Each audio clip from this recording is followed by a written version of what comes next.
आप सभी भारतीय मातृशक्तियों को अहोई व्रत की हार्दिक बधाई एवं अनंत अनंत मंगल शुभकामनाएं। धन्यवाद। जय माता दी दोस्तों, हमारी इस वीडियो में आपका हार्दिक स्वागत है। आज बहुत ही पवित्र दिन है। आज अहोई अष्टमी का दिन है। अहोई मतलब अनहोनी को ना होने दे। अष्टमी तिथि तो अष्टमी तिथि हर पक्ष में आती रहती है। आप सबको अहोई अष्टमी क्यों और किसके लिए मनाई जाती है इसके बारे में बताती हूँ। अहोई व्रत कार्तिक माह के कृष्ण पक्ष की अष्टमी तिथि के दिन मनाया जाता है। इस दिन महिलाएं अपनी संतानों की आयु और आरोग्यता वृद्धि के लिए व्रत करती हैं।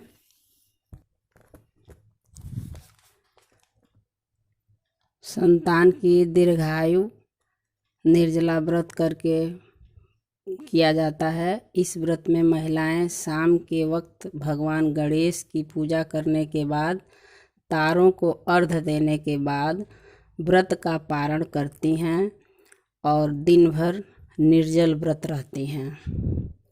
फिर जल ग्रहण करती हैं। यह व्रत अहोई मैया को समर्पित होता है। इस साल 17 अक्टूबर यानी आज पंचांग के अनुसार 17 अक्टूबर को ये व्रत है। इस दिन सर्वार्थ सिद्धि योग भी बन रहा है। मान्यता के अनुसार इस योग में संतान की दीर्घायु के लिए रखा गया व्रत विशेष रूप से फलदायी माना जाता है।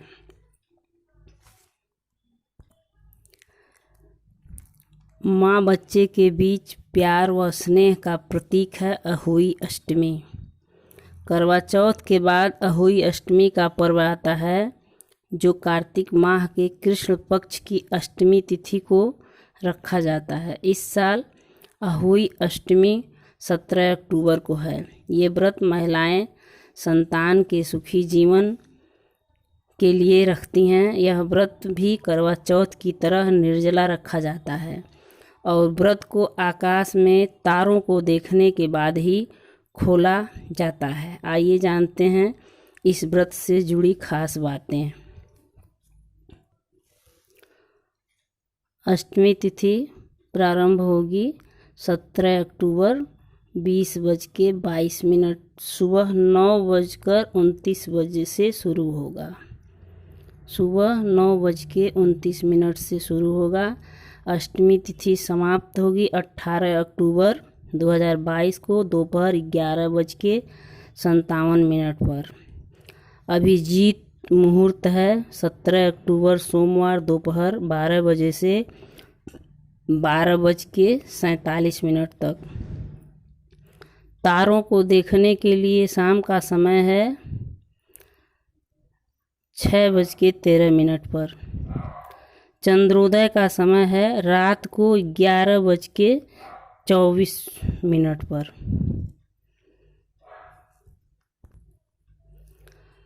अब आप सोचेंगे अहोई माता कौन है। वास्तव में अहोई माता का तात्पर्य है कि अनहोनी को भी बदल डालना। उत्तर भारत के विभिन्न अंचलों में अहोई माता का स्वरूप वहाँ की स्थानीय परंपरा के अनुसार बनता है। संपन्न घर की महिलाएं चांदी की अहोई बनवाती हैं। जमीन पर गोबर से लीपकर कलश की स्थापना होती है।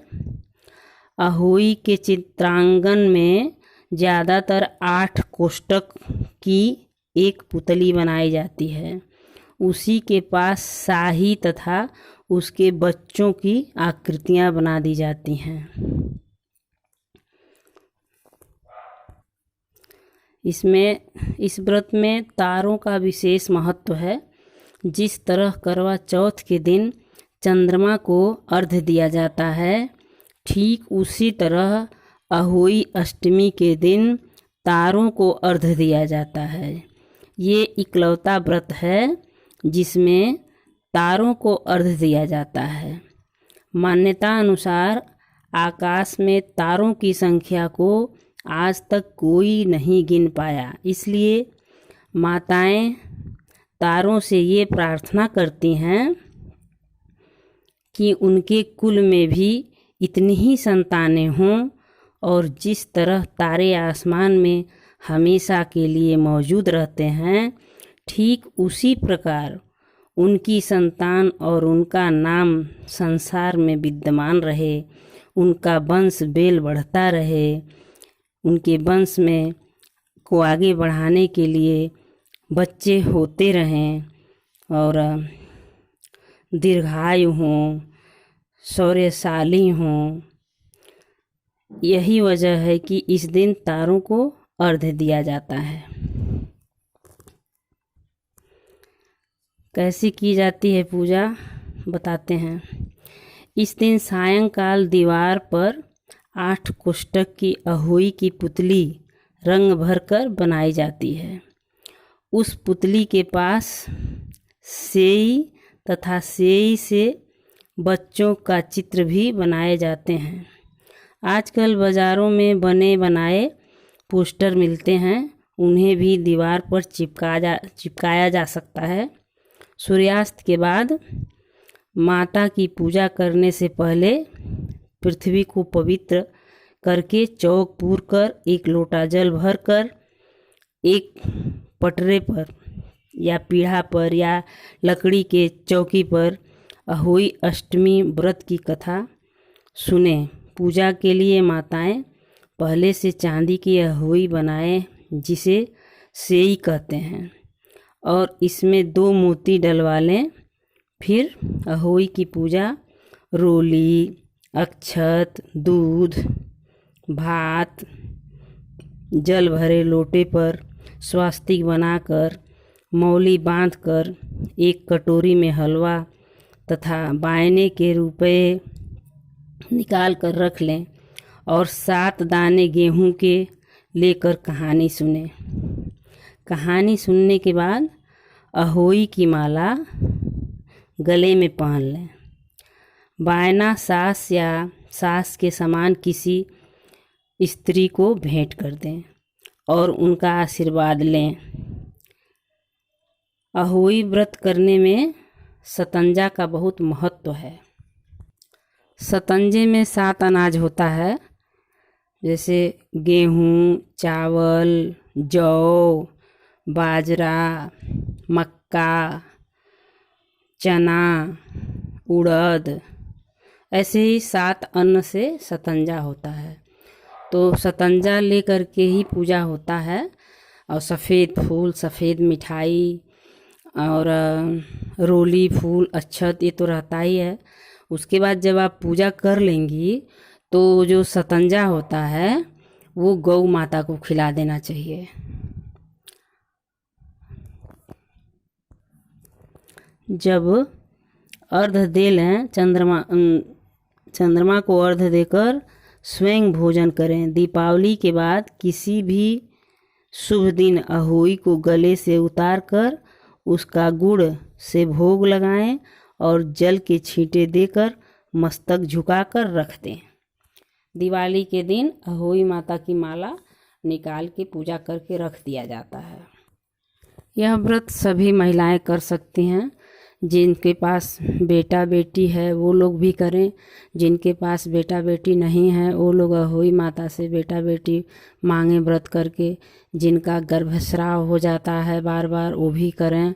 जिनके बच्चे पैदा हो करके मृत्यु लोक को प्राप्त हो जाते हैं वो लोग भी इस व्रत को करें और माता अहोई से प्रार्थना करें कि हे माता मेरी कोख को आबाद करो। अहोई माता कोई और माता नहीं है, माँ पार्वती का ही रूप है अहोई माता। गौरी माता, पार्वती माता ही अहोई माता कहलाती हैं।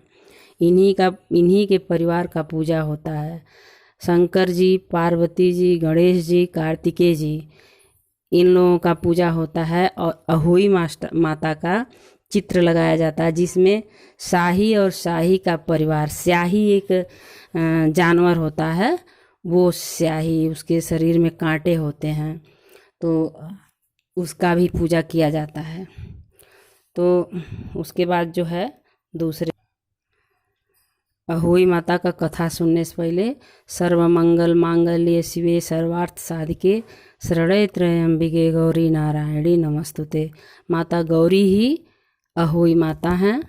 और शास्त्रों के अनुसार, पौराणिक कथा के अनुसार, एक साहूकार था जिसके 7 बेटे थे, बहुएं और एक छोटी बेटी थी, जो दीपावली के दिन मायके आई थी।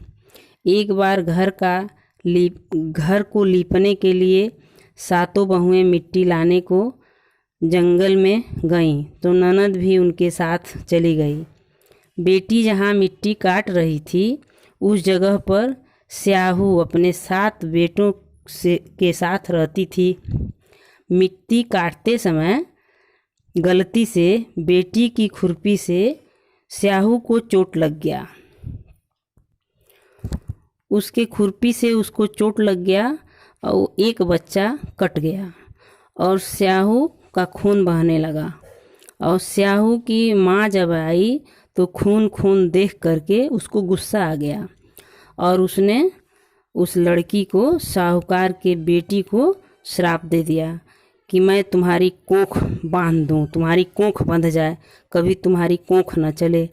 जैसे तुम मेरे बच्चे को मार दी हो, वैसे मैं तुम्हारी कोख को बांध देती हूँ। ये सुनकर के साहूकार की बेटी रोने लगी और कही, हे स्याहू माता, हमसे गलती हो गया, हम जानबूझ करके आपके बच्चे को नहीं मारे हैं। मैं माटी खोद रही थी, उससे खुरपी लग गया, अनजाने में आपके बच्चे को लग गया और आपका बच्चा मर गया। इतना सुनने के बाद साहूकार की बेटी रोने लगी और स्याहू गुस्से में आई और बोली, आप तुम्हारी कोख तो मैं ज़रूर बांधूंगी, और नहीं तो कोई हो जो तुम्हारे जगह अपनी कोख बंधवा ले, तो मैं तुम्हारे कोख को नहीं बांधूंगी। तो साहूकार की लड़की अपने घर गई और सभी भाभियों से आग्रह करने लगी कि भाभी, आप हमारी जगह अपनी कोख बंधवा लीजिए, क्योंकि आपके तो बच्चे, नाती पोता सब हो गए हैं, हमारी तो अभी कुछ भी नहीं ज़िंदगी बीती है, हमारे तो न बच्चे हैं, कुछ भी नहीं है, अभी सिर्फ शादी हुआ है। तो उसकी 6 भाभियों ने मना कर दिया, कहा कि मैं क्यों तुम्हारे लिए अपना कोख बंधवाऊँ।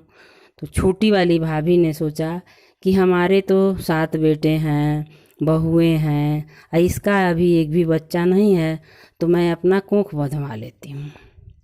तो वो गई अपने ननद के साथ, कही कि मैं अपना कोख बंधवा लूँगी, तुम मत रो, मैं ले चलो, मैं अपना कोख बंधवा लेती हूँ। तो गई उसके सामने, स्याहू के सामने, तो स्याहू ने उसका कोख बांध दिया और ननद को छोड़ दिया। अब कोख बंध गया तो इसके 7 बच्चे, बहू सब मर गए। जब 7 बच्चों और बहू मर गए तो सब लोग परेशान हो गए, रोने गाने लगे। सब लोग बहुत परेशान हुए कि ये क्या हो गया, हम तो अपने ननद का उपकार करने के लिए अपना कोख बंधवाए थे, ये सब क्या हो गया। तो सब लोग कहे कि वही स्याहू माता के पास चलो, वही उपाय बताएंगी। तो स्याहू माता भी वो बिल छोड़कर चली गई थी। तो एक साधु महात्मा वहाँ मिले, वो उनसे लोग कहे कि ऐसा ऐसा हुआ है, और माटी खोदने आए थे, अब माटी खोद रहे थे तो गलती से खुरपी लग गया और स्याहू का बच्चा मर गया। तो स्याहू हमको श्राप दे दिया। स्याहू श्राप दी तो कोख बांधने का, तो हमारी भाभी अपने जगह अपना कोख बंधवाई, तो इनके सभी बच्चे और बहू सब मर गए। क्या किया जाए, क्या होगा। तो साधु महात्मा ने कहा कि आप अहोई माता का ध्यान करिए और वही आपको इस श्राप से मुक्ति दिला सकती हैं। साधु महात्मा ने कहा कि आप सुरही गाय का सेवा करिए। तो बहू जो जिसकी कोख बंध गई थी वो सुरही गाय को खोजी और सुरही गाय का सेवा करने लगी। सुरही गाय खुश होकर के कही कि इतने दिनों से आप हमारी सेवा करती हैं, बताइए आपको क्या कष्ट है, मैं उसको दूर करूँगी। तो बहू जो है पूरी कहानी बताई, मट्टी खोदने वाली से शुरू होकर के पूरा कोख बांधने तक का। तो सुरही गाय बोली, चलो मैं आपको लेकर के कैलाश चलती हूँ और माता पार्वती से कुछ उपाय पूछती हूँ, वहीं हो सकता है स्याहू भी मिल जाए।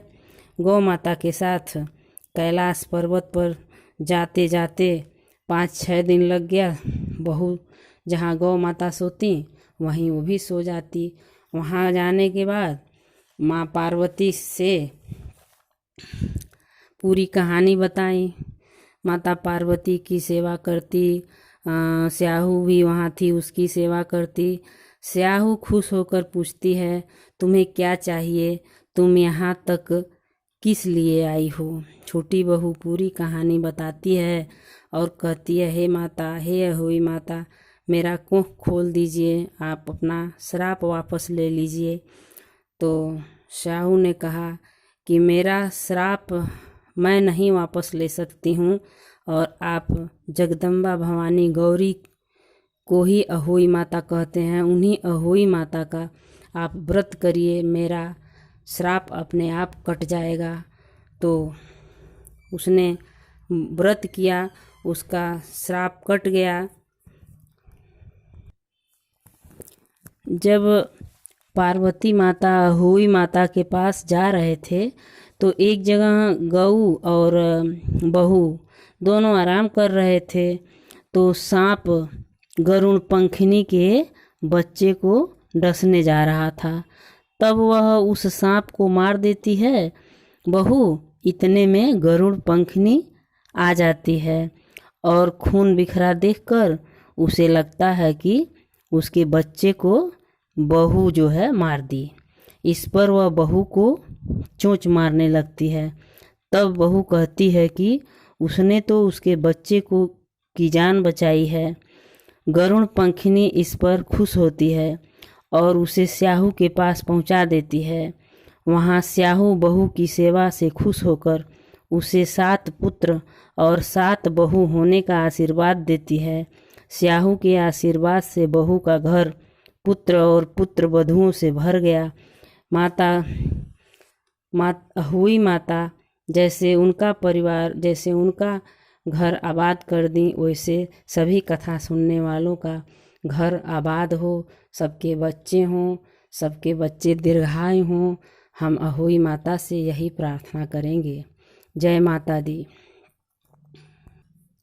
माताएं अपने बच्चों के लिए हर प्रयास करती हैं, त्याग, बलिदान, प्यार सब माताएं अपने बच्चों के लिए करती हैं, चाहे बच्चे कुछ करें या ना करें।